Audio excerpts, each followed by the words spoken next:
Bonjour et bienvenue dans cette vidéo où nous allons explorer une question que beaucoup d'entre vous se posent en silence. Pourquoi n'arrivez-vous pas à croire en vous? Peut-être avez-vous décroché un diplôme brillant et vous vous dites « j'ai juste eu de la chance ». Ou vous obtenez une promotion et votre première pensée est « ils vont finir par se rendre compte que je ne suis pas à la hauteur ». Si ces pensées vous semblent familières, alors cette vidéo est pour vous.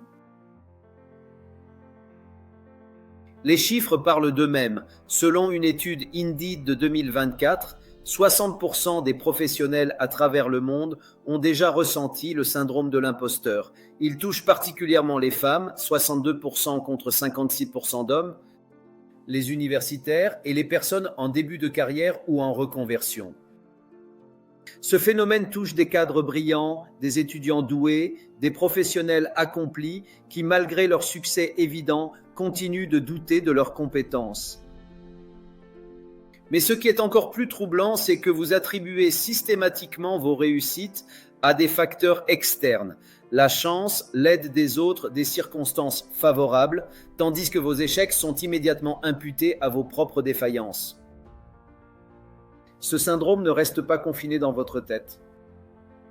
Il génère des symptômes physiques réels, anxiété constante, stress chronique, troubles du sommeil et peut même conduire au burn-out ou à la dépression. Sur le plan comportemental, il pousse à l'isolement social, à l'évitement des opportunités et peut même nuire à vos relations personnelles par peur d'être découvert. Dans les prochaines minutes, nous allons décortiquer ensemble les mécanismes psychologiques qui vous empêchent de reconnaître votre valeur.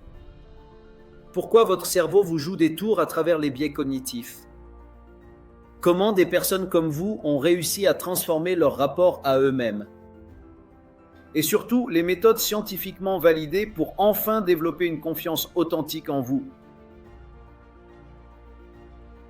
Le syndrome de l'imposteur, aussi appelé complexe de l'usurpateur.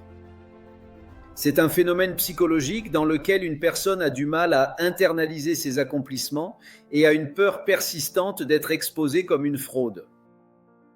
Imaginez que vous ayez une petite voix dans votre tête qui, chaque fois que vous réalisez quelque chose de bien, vous dit « c'était juste de la chance, tout le monde pourrait le faire ». Ou si les gens savaient vraiment ce qui se passe dans votre tête, ils verraient que vous ne méritez pas ces éloges.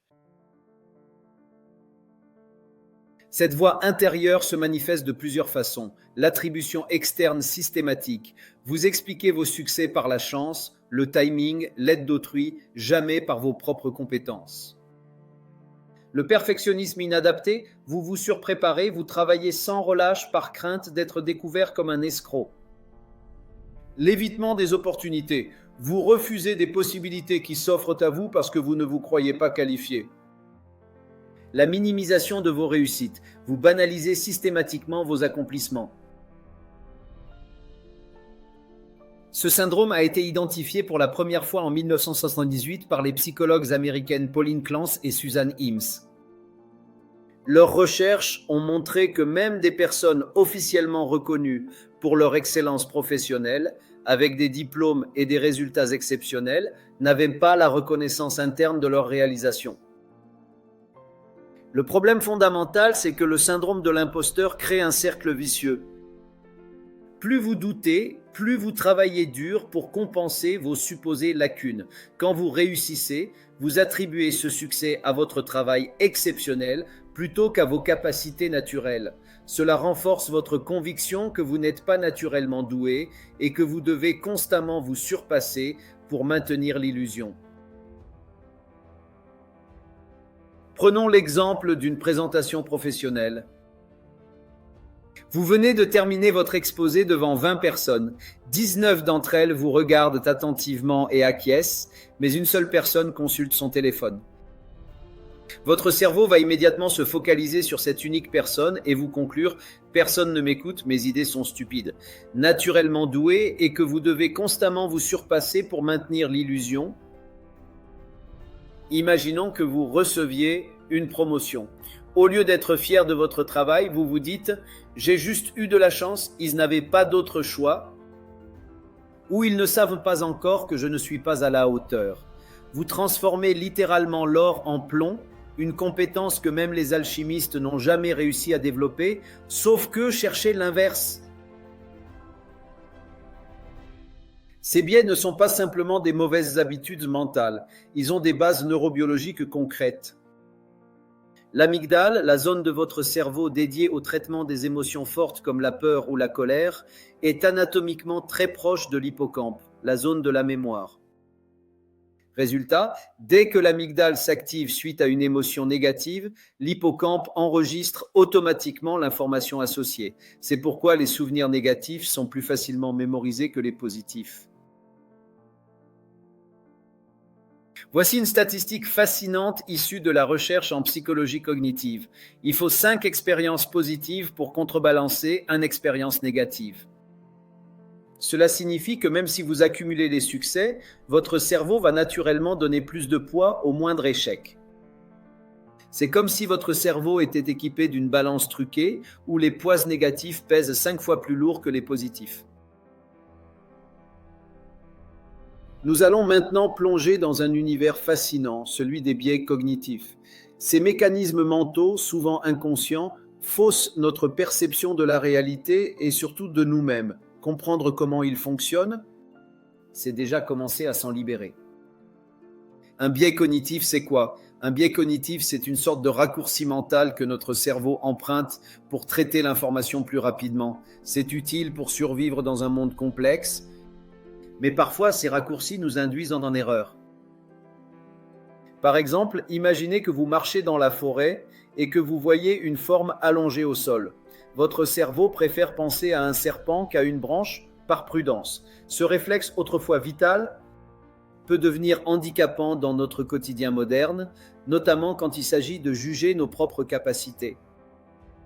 Ces raccourcis mentaux, normalement utiles pour prendre des décisions rapides, deviennent de vos pires ennemis quand il s'agit de vous évaluer.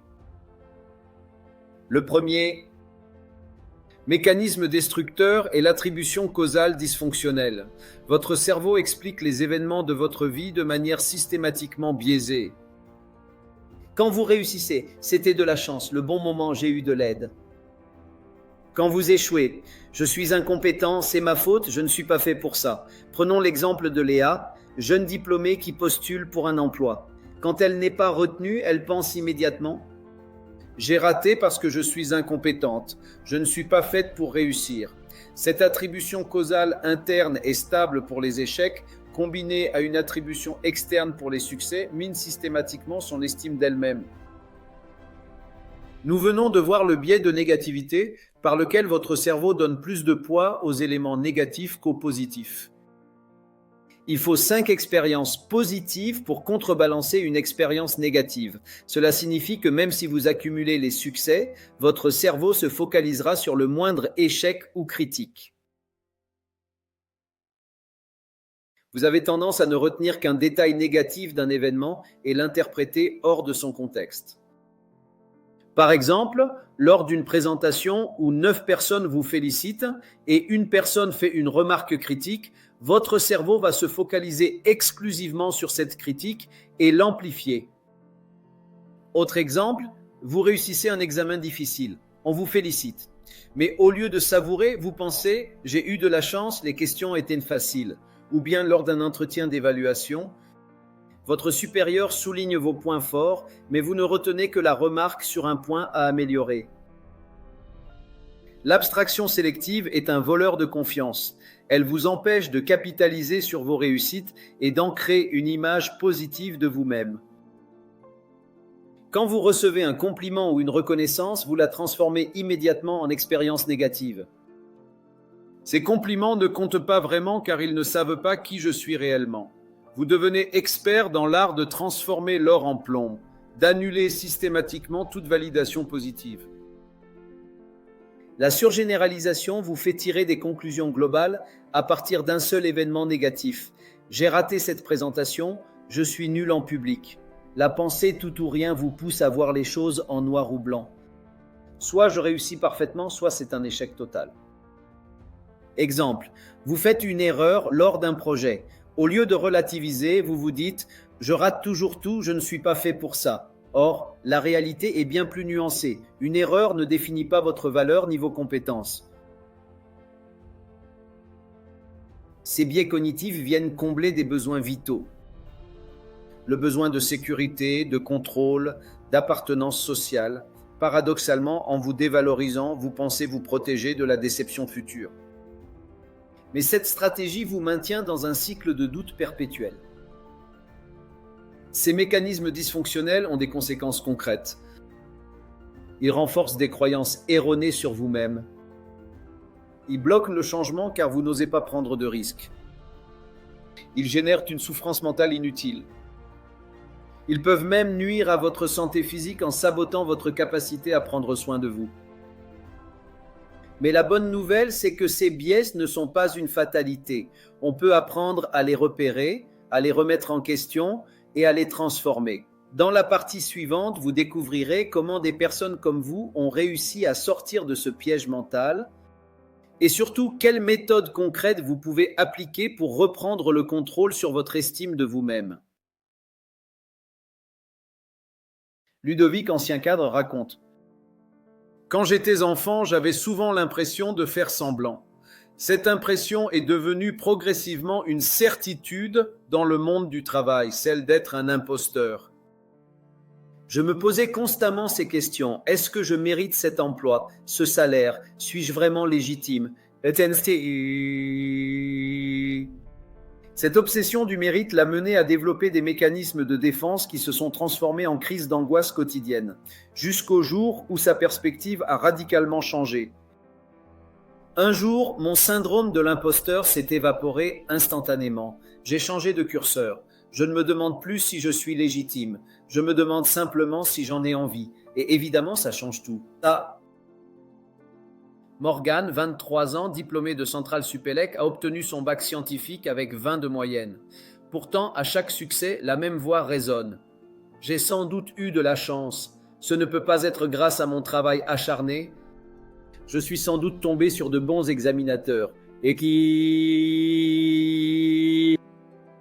Son parcours illustre parfaitement comment le syndrome de l'imposteur peut coexister avec l'excellence objective. Malgré ses réussites systématiques en classe préparatoire, son succès en école d'ingénieur et l'obtention d'une bourse de thèse de doctorat, elle continue de craindre qu'on ne va pas tarder à découvrir le pot aux roses. Aline, une jeune psychologue, témoigne de ses premiers pas professionnels. Mes premiers suivis avec les patients me paraissaient vides, j'avais l'impression de ne pas les aider, de ne rien savoir faire. J'avais l'impression de leur dire des choses tellement évidentes que ça en devenait ridicule.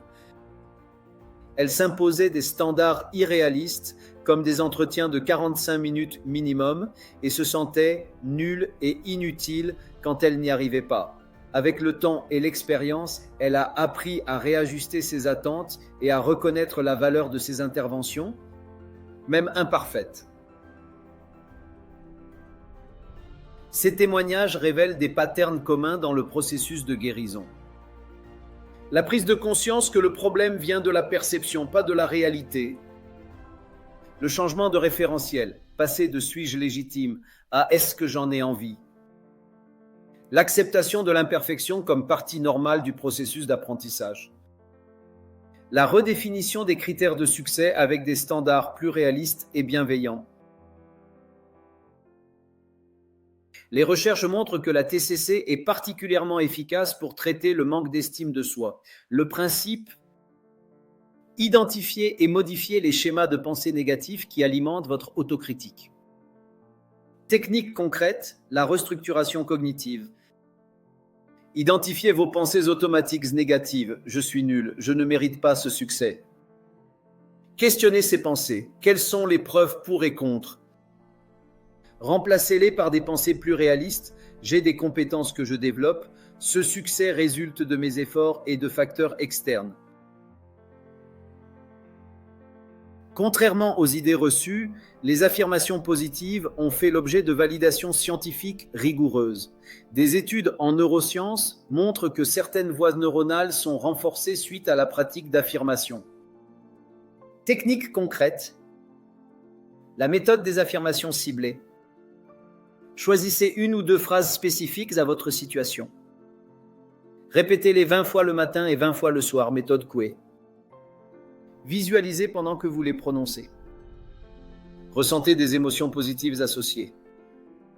Pratiquez pendant au moins 21 jours pour créer de nouveaux circuits neuronaux. L'approche type considère que le manque d'estime de soi vient d'une difficulté à prendre en considération ses besoins et à les communiquer. Technique concrète, l'affirmation de soi progressive. Identifiez vos besoins légitimes dans chaque situation. Verbalisez-les clairement sans vous excuser. Défendez vos besoins avec bienveillance mais fermeté. Expérimentez l'apaisement émotionnel qui survient quand vos besoins sont pris en compte. Le journal des victoires. Notez chaque jour 3 accomplissements, même petits, en détaillant votre contribution personnelle. La technique SMART pour les objectifs. Spécifique, mesurable, atteignable, réaliste, temporel. Fixez-vous des défis progressifs pour construire votre confiance étape par étape. L'exposition progressive. Confrontez-vous graduellement aux situations qui vous font douter en commençant par les moins intimidantes. Les techniques de mindfulness sont de plus en plus intégrées dans le traitement de l'estime de soi. Elles permettent d'observer vos pensées autocritiques sans vous y identifier. Technique concrète, la méditation de l'autocompassion. Observez vos pensées critiques sans les juger. Traitez-vous avec la même bienveillance que vous accorderiez à un ami cher. Acceptez que l'imperfection fait partie de l'expérience humaine universelle.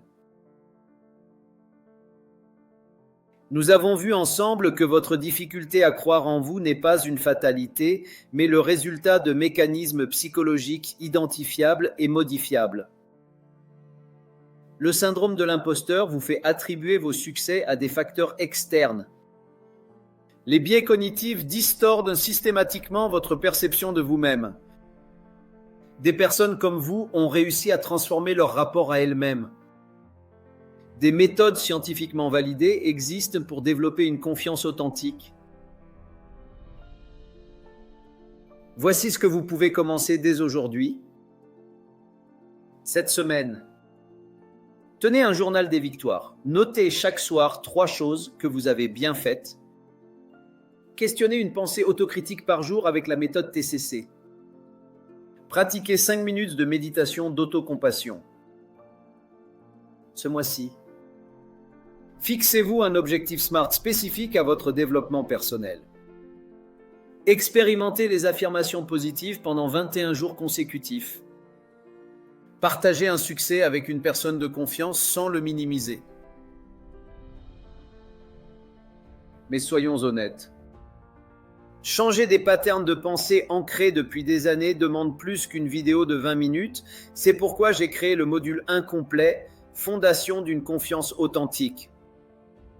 Dans ce module, vous découvrirez 21 exercices pratiques progressifs pour reconstruire votre estime de soi.